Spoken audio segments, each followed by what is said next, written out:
Ok. Ok, el día de hoy vamos a hablar sobre el campo eléctrico. En las clases anteriores estuvimos hablando sobre las cargas, la fuerza que ejerce una carga sobre otra, ya sea de atracción o de repulsión. Y pues en esta ocasión vamos a una forma diferente para poder explicar el fenómeno eléctrico. Entonces, vamos a imaginar que tenemos una carga que tiene un valor grande. La voy a denotar con la letra Q mayúscula. Y así como ayer, en el problema que resolvimos, había una carga de prueba. Aquí también vamos a utilizar ese tipo de cargas. Es una carga pequeña. Entonces, en principio, de lo que nosotros aprendimos en el tema anterior, vamos a decir que la carga y que la carga Q sub cero también es positiva. En el caso de la carga Q sub cero, que es la carga de prueba, siempre vamos a asumir que es positiva. Esa es la definición que tenemos para este tipo de cargas. Ahora, de lo que sabemos, la carga Q mayúscula va a ejercer una fuerza de repulsión sobre la carga Q sub cero. Pero también la carga Q sub cero va a ejercer una fuerza de repulsión sobre la carga Q mayúscula. Ok. Entonces, ¿por qué se utilizan estas cargas pequeñas? Las cargas pequeñas o cargas de prueba se utilizan porque nosotros necesitamos una carga que solo me sirva para testear, solo para medir el efecto sobre ella, pero que ella no provoque un efecto sobre las demás cosas. Entonces, como su masa es muy pequeña, su carga es muy pequeña, yo puedo despreciar la fuerza de repulsión que va a ejercer sobre la carga Q mayúscula. Entonces, en ese sentido, yo solamente voy a analizar lo que le va a suceder a la carga Q sub cero. Entonces, como dijimos que Q mayúscula era positiva y Q sub cero también es positiva por definición, entonces lo que va a sufrir esta carga es una fuerza de repulsión hacia la derecha. Aprendimos en las clases anteriores que esa fuerza está dada por la siguiente expresión: 1 sobre 4pi epsilon sub 0, la carga Q sub 0, la carga Q mayúscula, entre la separación que existe al cuadrado en una dirección de un vector unitario que va en la línea que une a las cargas. Entonces esa distancia, R, es la distancia que hay entre las dos cargas, y pues de esa manera yo puedo medir cuál es la fuerza, o puedo testear cuál es la fuerza que está ejerciendo, que va a ejercer la carga Q mayúscula sobre alguna carga de prueba. Bueno, entonces, quizá a nosotros nos interesa saber un poco más cuál es ese fenómeno eléctrico sin necesidad de tener una carga de prueba o una partícula que sufra una atracción o una repulsión debido a esa carga que está en el espacio. Entonces uno se puede hacer la pregunta: si yo no tengo, si yo no tengo una carga, ¿será que siempre habrá alguna propiedad en el espacio, alguna propiedad eléctrica en el espacio, aún en ausencia de una carga que sienta esa interacción eléctrica? Entonces, para poder entender esto de mejor manera, vamos a hacer una analogía con la fuerza gravitacional. En el caso de la fuerza gravitacional, nosotros lo que de la interacción que tenemos en la Tierra, pues nosotros sabemos que la fuerza gravitacional siempre es atractiva. No existe lo que en electricidad se conoce como la repulsión de un cuerpo, es decir, nosotros no vamos a llegar a un objeto masivo y vamos a sentir que este nos repele. todo lo contrario, vamos a sentir una atracción, ¿no? Por eso es que todos los objetos que están en las cercanías de la Tierra se ven atraídos o caen en caída libre debido a esta fuerza gravitacional. Bien, perdón. Entonces, esa fuerza gravitacional, nosotros sabemos que tiene una dirección. Es muy fácil saber cuál es la dirección que tiene esa fuerza. Siempre va en la dirección del centro del objeto que la provoca. En este caso, la Tierra. Siempre va hacia el centro de la Tierra. Y para eso basta con dejar caer cualquier objeto en el aire y va a ver que la dirección que va a seguir es una línea recta hacia el centro de la Tierra. Si usted hace una proyección de esa trayectoria, va hacia el centro de la Tierra.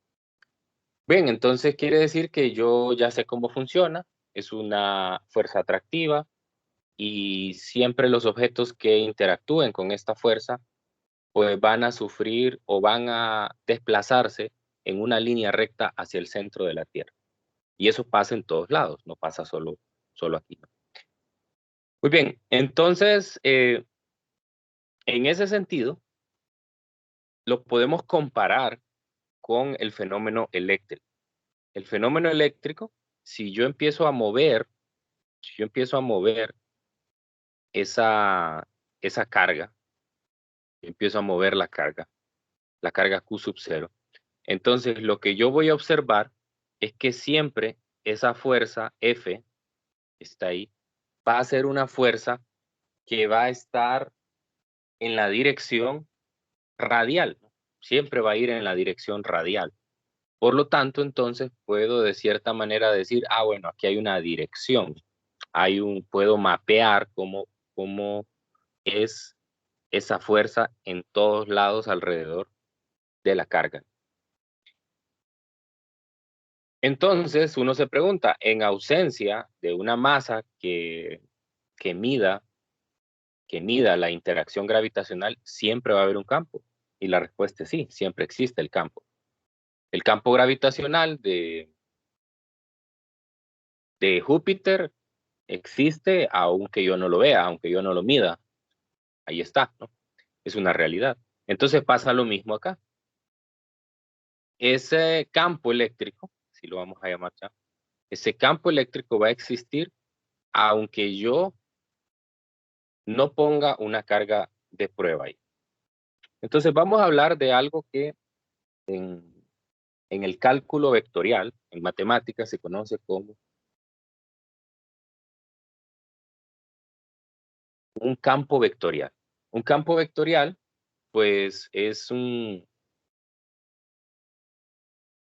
definición, o se define realmente, como una especie de, vamos a ver, ¿cómo lo decimos de una mejor manera? Vamos a decir que un campo vectorial, pues lo que representa es una distribución espacial. ¿Sí? Es decir, a todo el espacio le asigna un vector. Entonces, un campo vectorial lo que asigna es un vector a cada punto. Es decir, en cualquier lugar donde yo me sitúe alrededor de la carga, yo voy a poder dibujar un vector, una flecha, que me va a representar cuánto vale el campo en ese punto y en qué dirección va. Entonces, los campos vectoriales son muy utilizados en la física, en la ingeniería, porque me permiten a mí modelar el comportamiento de diferentes fenómenos. Por ejemplo, si yo quiero modelar el comportamiento o el movimiento de un fluido, entonces quiero representar en qué dirección se va moviendo. Entonces lo que voy a hacer es representar un campo vectorial donde voy a tener para cada punto una flecha y voy a decir en ese punto la corriente se va moviendo en esta dirección y con esta magnitud. Entonces, eso es lo que vamos a hacer. Vamos a utilizar la definición de campo vectorial para definir el campo eléctrico. Entonces, ¿cómo lo voy a definir? Lo voy a definir usando esa misma ecuación que acabo de escribir anteriormente. Voy a dividir este va a ser el campo eléctrico, E mayúscula. Voy a dividir la fuerza F entre la carga de prueba. Es decir, voy a hacer una cantidad, voy a definir una cantidad que sea independiente de la carga de prueba. Eso es 1 sobre 4pi epsilon sub 0, la carga Q mayúscula, que es la que genera ese campo, R cuadrado, R. Entonces, esa va a ser la definición del campo, en principio, ¿no? Vamos a poder ver que este es, bueno, es el campo debido a una carga puntual, ¿no?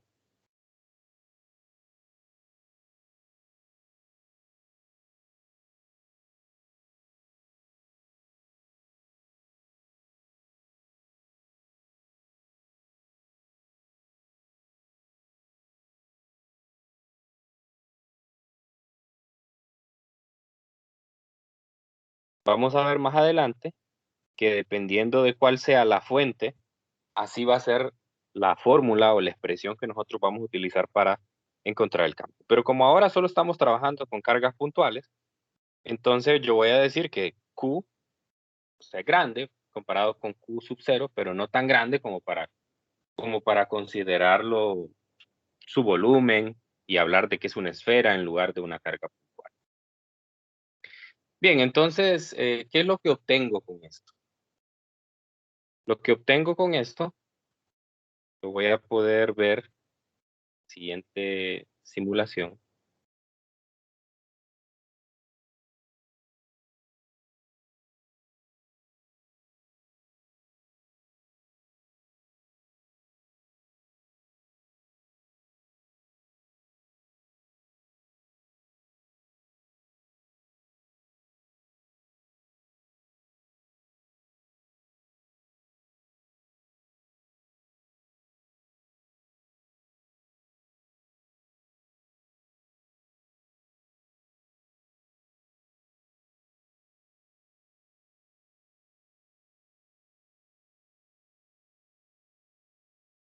No me sirve esta.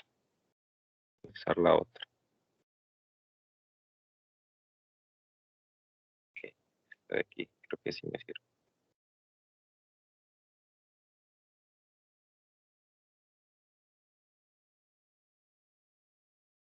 Oh, ahí está. Ahí. Ok. Si la puedo mover, no. Ok, entonces lo que estoy generando es esto que usted puede ver aquí en la pantalla.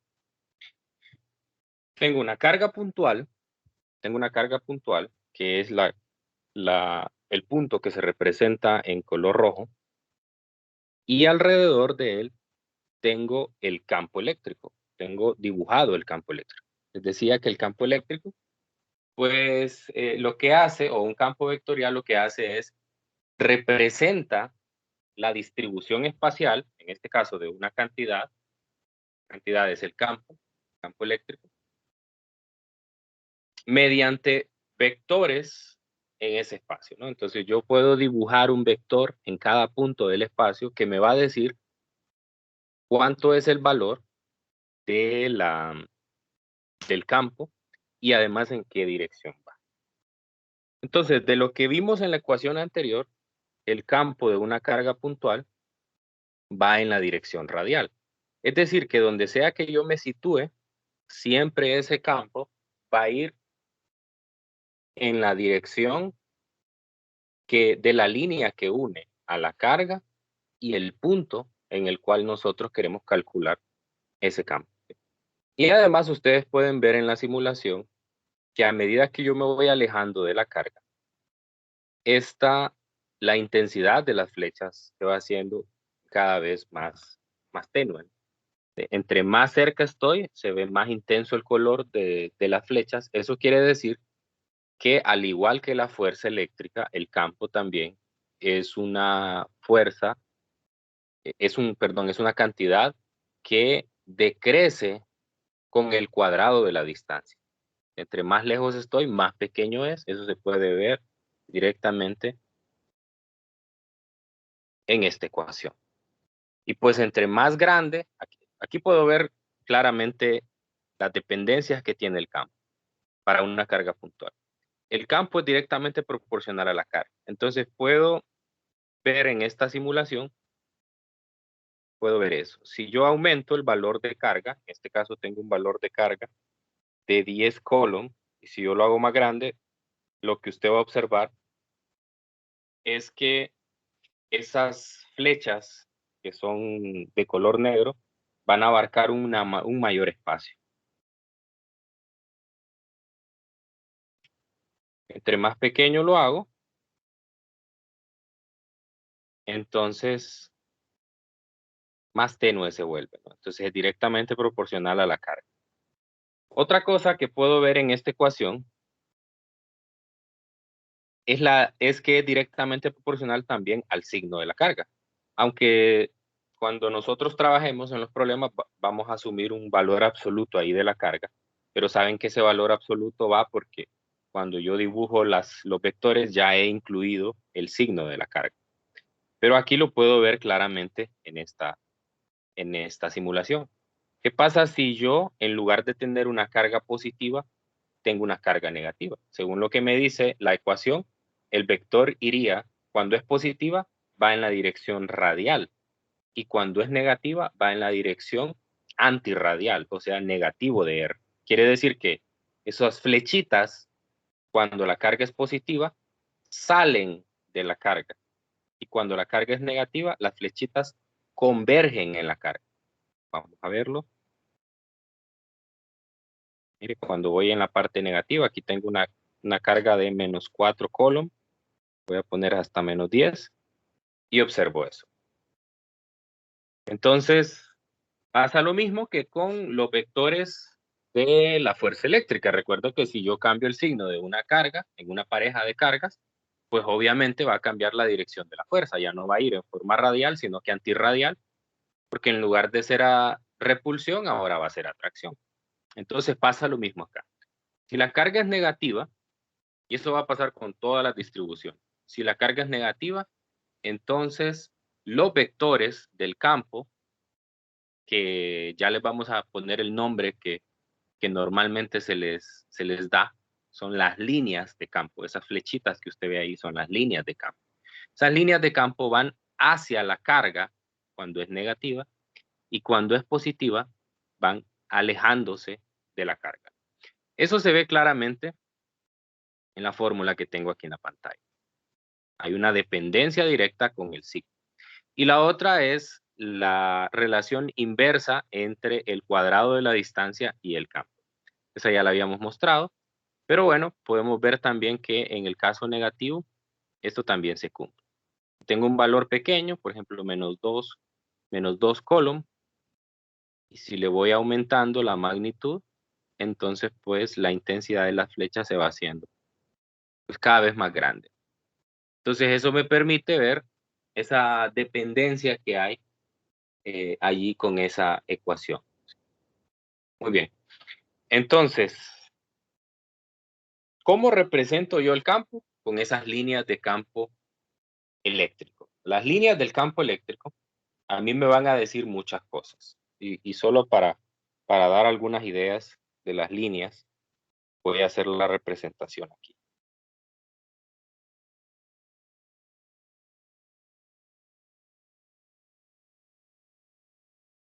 Voy a considerar primero el caso más sencillo, que es una carga puntual. Voy a considerar una carga positiva,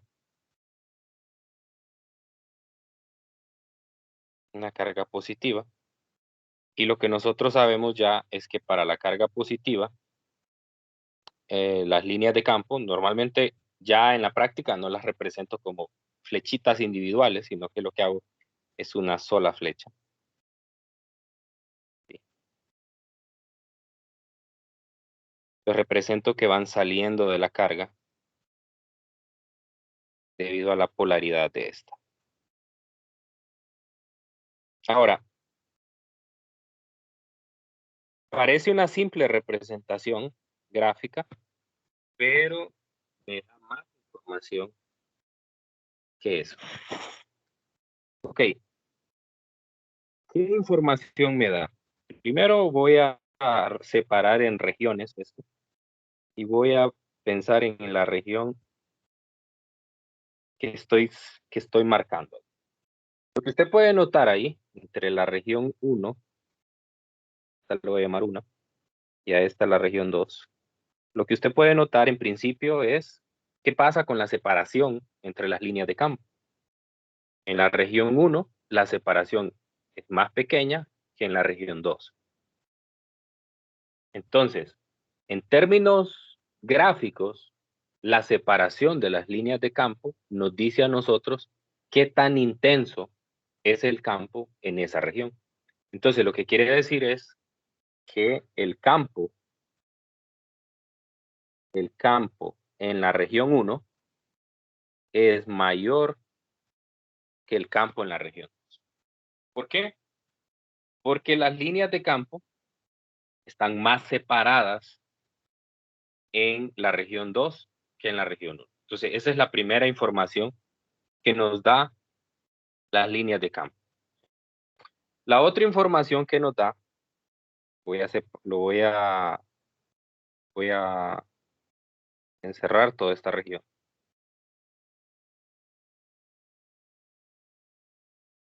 En la parte 3, lo que puedo ver es que el campo no es uniforme. ¿Qué significa que el campo no sea uniforme? El campo es uniforme cuando en toda una región el campo eléctrico es el mismo. Es decir, que si yo lo mido en este punto que estoy marcando aquí, me va a dar el mismo campo eléctrico que lo mida. Y eso no es cierto, pues justamente por lo que identifiqué anteriormente, de que la separación de las líneas a mí me dice qué tan intenso es. Entonces, ¿cuándo un campo eléctrico va a ser uniforme en una región? Cuando el espaciamiento entre las líneas de campo siempre sea el mismo, siempre sea el mismo. O sea, no cambie en toda la región que estoy.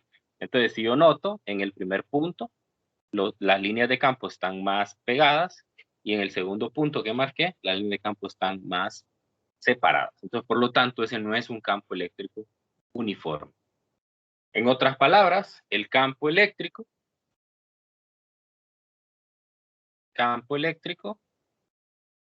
es una función de R. En este caso, pues es la coordenada que estoy tomando de referencia. Cuando el campo eléctrico es uniforme, este es independiente de la posición donde yo lo esté midiendo. Entonces yo puedo decir, en toda esta región, el campo es el mismo y no me tengo que preocupar. Tal vez lo único que me tengo que preocupar es en la dirección, ¿verdad? Pero no me tengo que preocupar por si lo medí aquí, me da tanto, lo medí allá, me da otro valor. Eso no. Entonces, esa es la información que nos dan las líneas de campo. Las líneas de campo nunca, nunca se van a cruzar entre ellas. Nunca se van a cruzar entre ellas. Entonces, a ver, eso lo vamos a ver en el siguiente ejemplo. Vamos a volver otra vez a la simulación. Y si se fijan, cuando yo empecé a mostrarles la simulación, lo que hice fue fijar una carga 0 a la primera, un valor de carga de 0 a la primera carga, porque solo quería mostrar una. Pero ¿qué pasa si esa carga tiene un valor distinto de 0? Se genera lo que se conoce como un dipolo eléctrico, que es cuando yo tengo un extremo de carga positiva y un extremo de carga negativa. Entonces, en este caso, la carga positiva es la carga de la izquierda y la carga negativa es la carga de la derecha. Muy bien, entonces, ¿qué puede observar cuando usted coloca una carga? Si yo coloco ahí, entonces, la otra carga que puse es una carga positiva. Por lo tanto, de las cargas positivas salen las líneas de campo.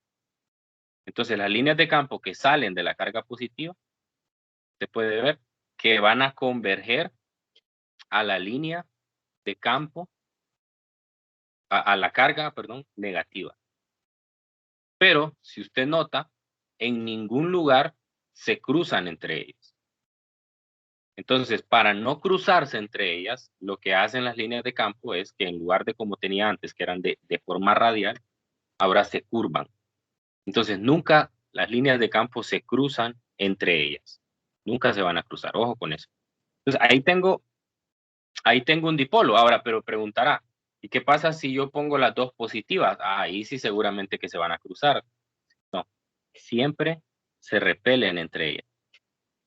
Mire, aquí fíjese dónde vienen las líneas de campo, se van a cruzar, pero en lugar de cruzarse lo que hacen es que se curvan y se van hacia arriba o se van hacia abajo. Lo mismo pasa si yo tengo dos cargas negativas.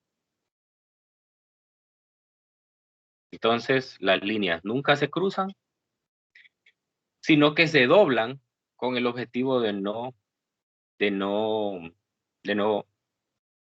cruzarse entre ellas. Entonces, esas son las líneas de campo.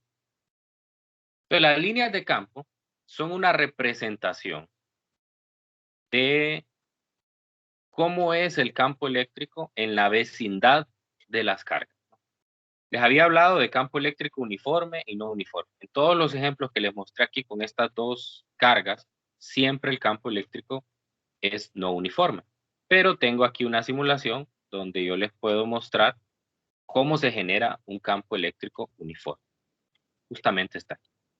Entonces, ¿qué es lo que yo hago? Agarro una placa, un conductor, una placa, la cargo de forma positiva en la parte de arriba y en la parte de abajo pongo otra placa que es paralela a la primera y la cargo de forma negativa. Entonces, las líneas de campo salen de la placa positiva, o sea, la de arriba, y llegan a la placa negativa, que es la de abajo. Entonces se genera un campo eléctrico uniforme. ¿Cómo puedo identificar que es un campo eléctrico uniforme? Porque la separación entre las líneas es siempre la misma. Fíjese que la distancia que hay entre las líneas las líneas de campo son esas flechas verticales que están representadas. Y ese punto rojo que está ahí es una carga de prueba que yo he puesto para ver qué es lo que le pasa a la carga cuando interactúa con el campo. Entonces, si yo hago más intenso el campo, las líneas de campo se pegan más. Por eso les dije, las líneas de campo también, la separación de las líneas de campo también nos da una idea de la intensidad. Entre más pegadas están, más intenso es. Y aquí puede notar, campo eléctrico es de 50 y si lo reduzco, entonces la separación entre las líneas se hace más grande. Ese es un campo eléctrico uniforme. Pero de eso vamos a hablar en detalle un poco más adelante. Un poco más adelante.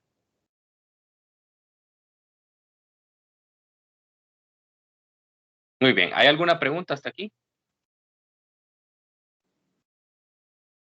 Podríamos decir que el uniforme sucede cuando todas las líneas de campo tienen la misma dirección.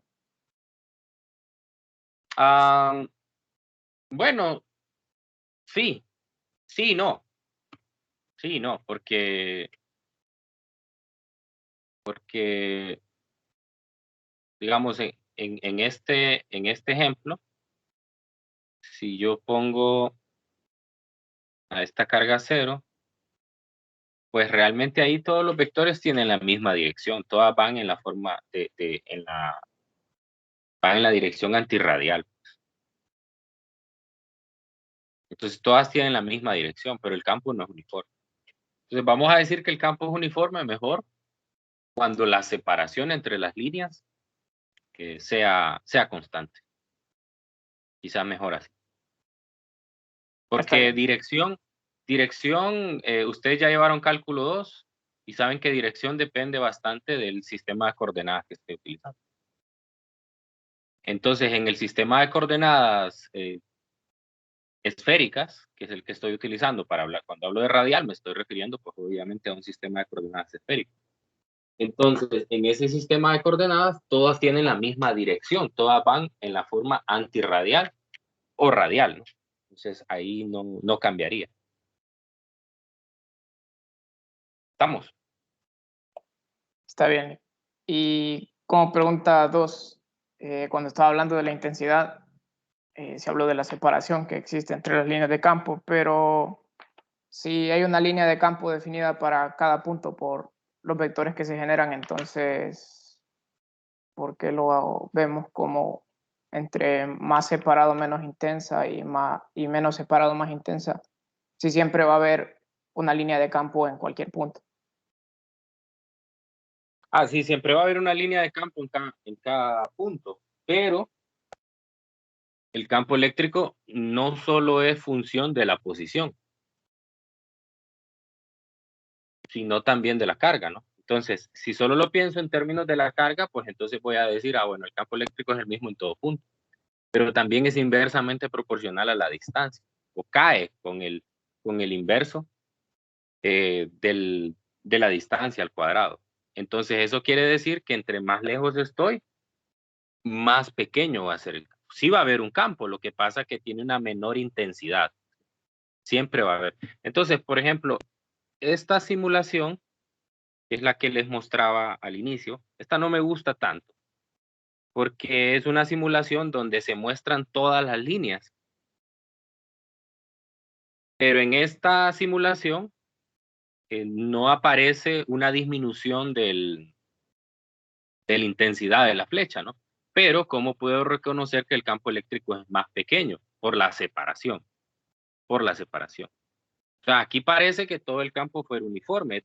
Bueno, no uniforme, sino que en todo punto tiene la misma intensidad porque la flecha no se va haciendo más tenue. Pero la separación entre las líneas de campo es más grande a medida que yo me alejo de las cargas. Entonces, por eso también se usa como una medida. Ahí depende bastante de los gustos del autor. Por ejemplo, en este caso, a este no le da la gana poner la flecha. Entonces, usted tiene que saber que en este caso todas las líneas van hacia afuera, porque las dos cargas son positivas. Entonces, hay otros autores que prefieren poner de esta manera solo las líneas y esta que es la mejor, ¿verdad? Porque esto sí representa lo que es un campo vectorial. Un campo vectorial, la representación gráfica de un campo vectorial son flechas en cada punto para representar hacia dónde va esa cantidad. Entonces, esa es la mejor. Lo que pasa que obviamente uno no puede pedir gustos y no voy a esperar que en todas las figuras siempre aparezca así. Muy bien, entonces volvamos a los apuntes. Volvamos a los apuntes. Entonces ya hablamos de las líneas de campo. Ahora hablemos de ese campo eléctrico debido a una carga puntual. Entonces, si yo tengo una carga positiva y yo tengo un punto por aquí en el espacio, entonces esta carga, es la carga Q mayúscula, me va a generar un campo en toda la región alrededor de él. Pero a mí solo me interesa calcular el campo eléctrico en el punto P. A ese punto se le suele llamar en electromagnetismo el punto de campo. O sea, el punto donde yo quiero averiguar cuánto vale el campo debido a la carga Q mayúscula. Entonces, como esta es una carga positiva, el campo eléctrico viene en una dirección radial. Así que lo que yo voy a hacer, similar al caso de la fuerza de Coulomb, es que voy a hacer una línea punteada que me una a la carga y al punto. Y en esa dirección yo voy a colocar el vector de campo. En este caso, como la carga fuente es una carga positiva, entonces yo debo recordar la definición que las cargas positivas son fuentes de campo y las cargas negativas son sumideros, o sea, las líneas de campo convergen en la carga. Entonces, en este caso, el vector de campo en el punto P va a venir en esta dirección.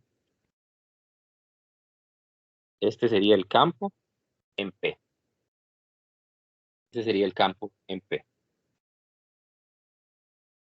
Y en el caso de que la carga sea negativa, entonces va a ocurrir lo contrario. Tengo una carga negativa, siempre Q, y voy a colocar un punto que es donde me interesa determinar el campo. Hago una proyección de la línea que las une. Y ahora vendría en forma antirradial. Es decir, siguiendo el sistema de coordenadas esféricas, el vector R, el vector radial, siempre se define a partir del centro de la referencia. Entonces, en este caso, ese vector radial tendría aquí y aquí también. Entonces, eso quiere decir que en el caso de la carga positiva, el vector va de forma radial, y en el caso de la carga negativa, el vector de campo va de forma antirradial, o sea, en la dirección opuesta o negativa al vector R. Entonces, así es que usted va a poder encontrar el campo. Usted va a tener una carga, va a definir un punto, y entonces, debido a ese punto, usted va a poder encontrar ese campo. Y como ya dije anteriormente, la ecuación para ese campo es 1 sobre 4pi, la carga, voy a usar mejor una Q normal, porque así lo hace el libro de texto, R cuadrado. Entonces, esta es la definición, de nuevo, del campo eléctrico debido a una carga puntual. Muy bien. Entonces, ¿qué pasará? ¿Qué pasará si yo, en lugar de tener una sola carga, tengo dos cargas, por ejemplo? Ya vimos anteriormente lo que se conocía como el dipolo.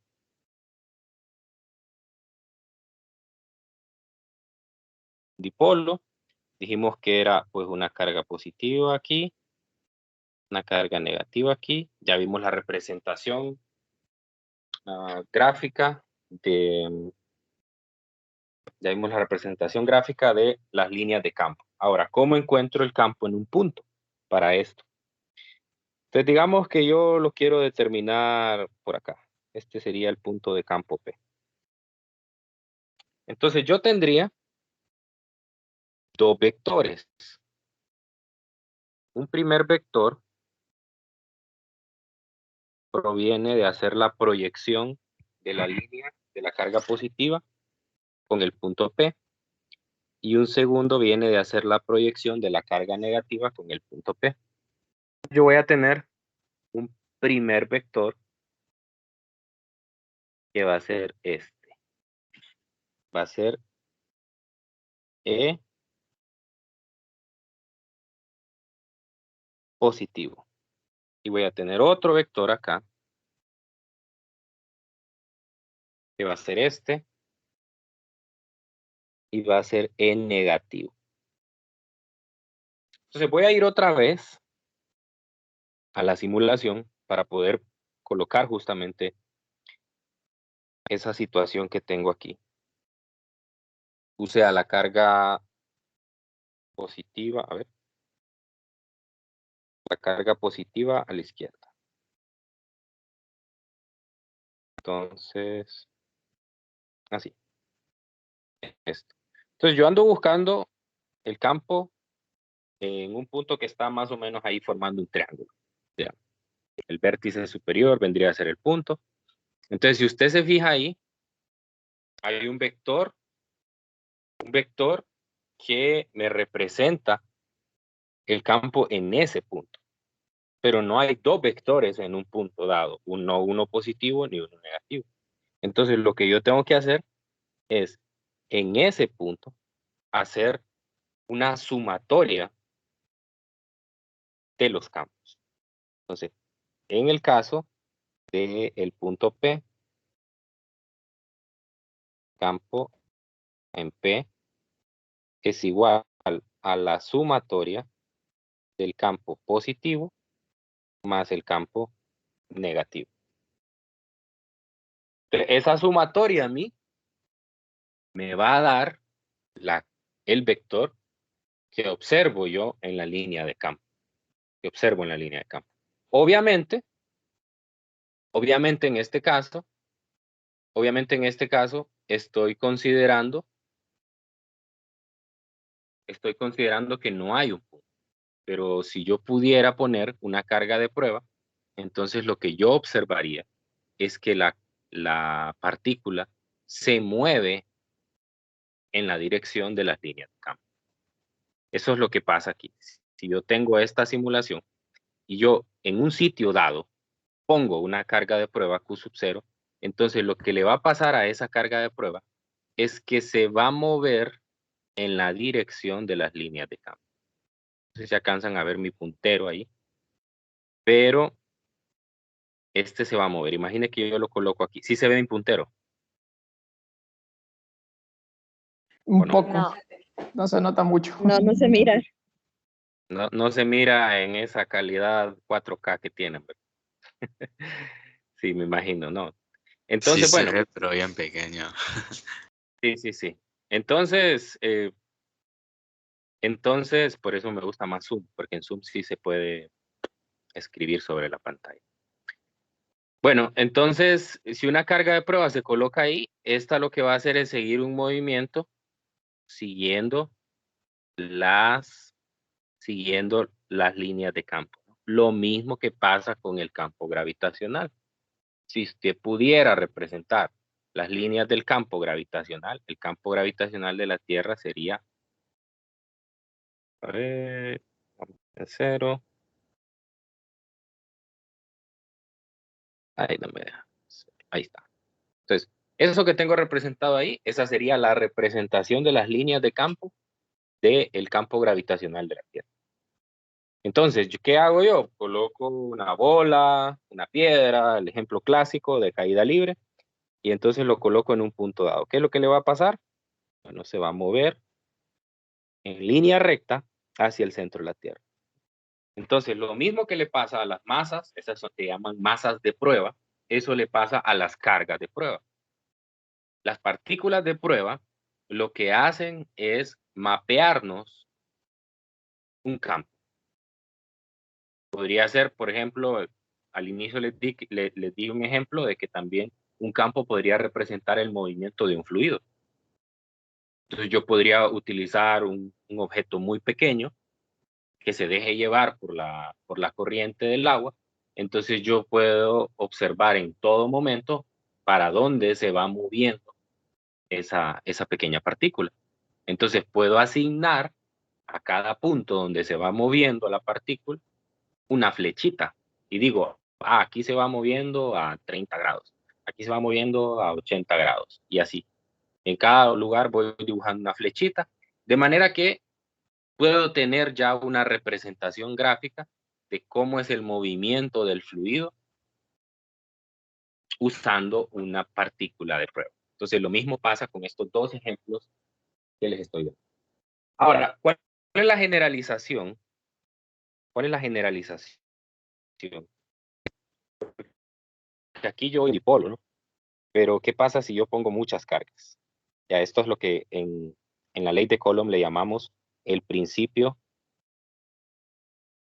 de superposición.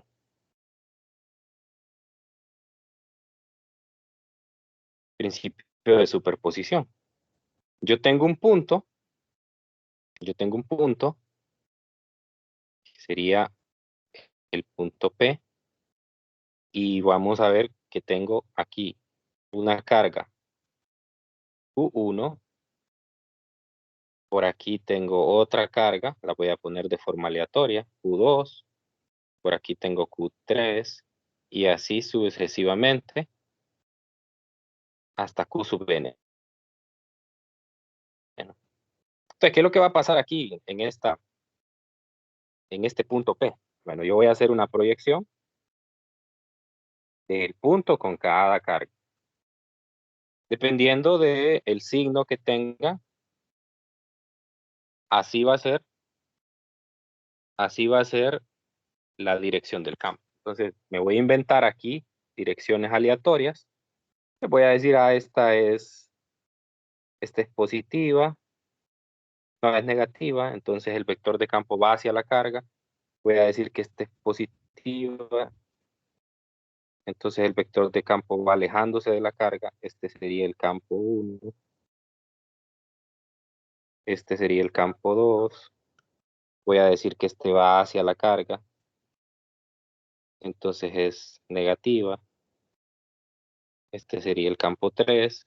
Y voy a decir que esta es positiva. Entonces tendría el campo en S9. Entonces, ¿cómo encuentro todos los campos? El campo resultante en P. Bueno, uso el principio de superposición. Hago la suma vectorial. Entonces quiere decir que el campo eléctrico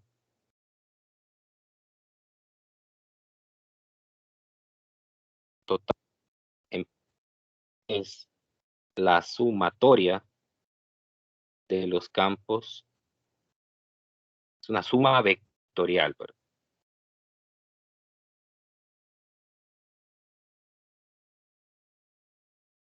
Así, una suma vectorial. Eso representaría el campo. Entonces hago exactamente el mismo trabajo que hice para la fuerza eléctrica. Solamente que ahora ya no me van a pedir, ojo con eso, no me van a pedir el campo eléctrico para la carga Q1, que era lo que me decían antes. Me decían, calcule la fuerza total. De hecho, tengo un problema aquí que puedo...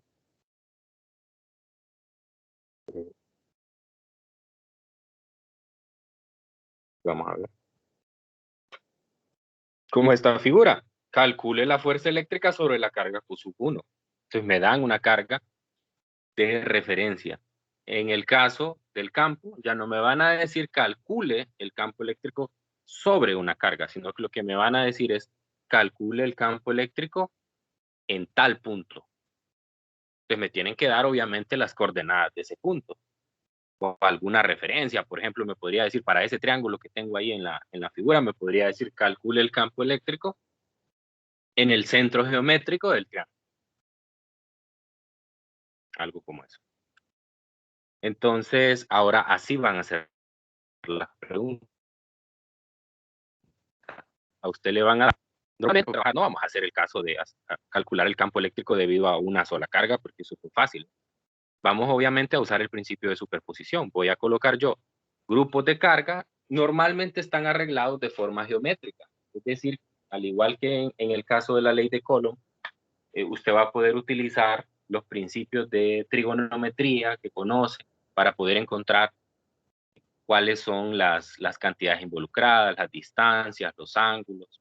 Y otra vez hay que pasar por el proceso tedioso de tener que sumar vectores, que es bastante tardado y todo, pero no hay de otra. Bueno, sí hay de otra, y eso lo vamos a aprender en el segundo capítulo, cuando hablemos de el potencial eléctrico. Hay una manera de calcular el potencial eléctrico, del campo eléctrico, sin tener que pasar por el proceso riguroso de los vectores.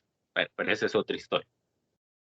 Bueno, entonces, eso vamos a hacer el día lunes. El día lunes vamos a resolver algunos problemas.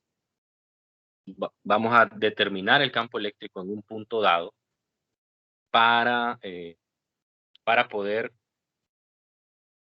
usar este principio de superposición. Bueno, entonces por hoy lo vamos a dejar hasta aquí.